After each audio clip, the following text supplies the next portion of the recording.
O principal suspeito de envolvimento na morte da jovem Vitória, de 17 anos, confessou o crime. Segundo a polícia, o jovem tinha uma obsessão pela vítima. Repórter Beatriz Manfredini.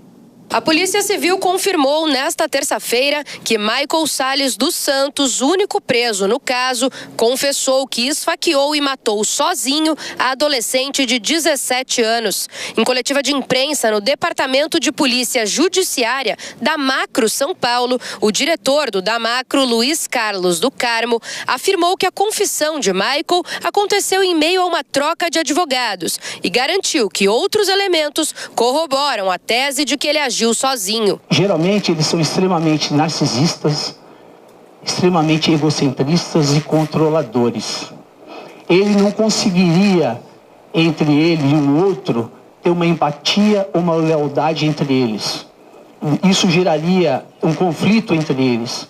Então, na literatura criminológica, fica claro que somente ele participou desse crime.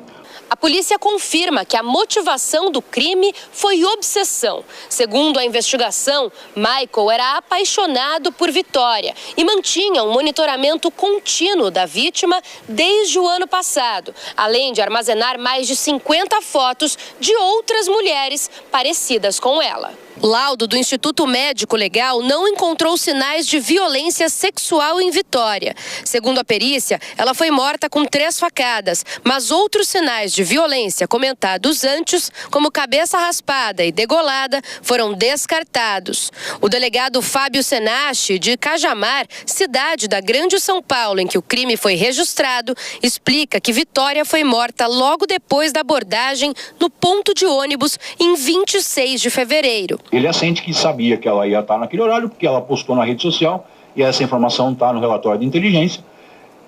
Foi até o local, nos pontos finais dos ônibus, ele a conhecia, ele convidou para entrar no carro. Ela entrou no carro, e a determinado momento ela começou a se debater, e ele prontamente pegou a faca que estava do lado do veículo, do seu lado, e desferiu os golpes. O laudo confirma ainda que Vitória estava com álcool no sangue, mas eles afirmam que isso pode caracterizar um processo de fermentação característico da putrefação do corpo, já que o próprio documento indica que Vitória foi morta entre 5 e 7 dias antes da autópsia.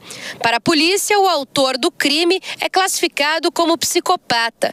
Ela desapareceu na noite de 26 de fevereiro após sair do trabalho num shopping e pegar um ônibus a caminho de casa em Cajamar. O corpo da adolescente foi encontrado no dia 5 de março em uma área de mata. Michael está preso desde o dia 8 de março durante a investigação.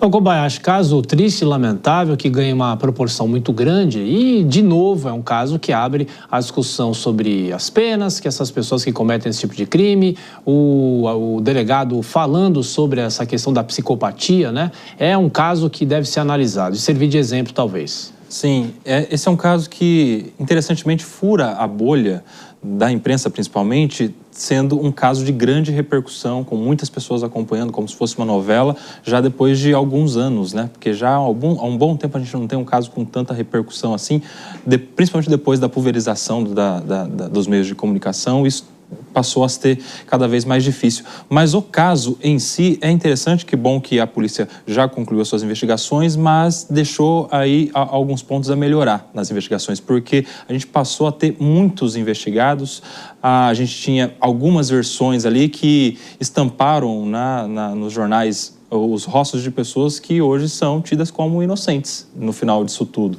Isso gera aí também uma reflexão sobre a responsabilidade das investigações, se elas devem ser compartilhadas diariamente para alimentar essa novela do clamor público ou se isso deve correr em sigilo e que haja só no final das investigações, como agora, a divulgação daquele que de fato pelas investigações é o culpado. Uma reflexão interessante que a gente deve levar aí para os próximos casos.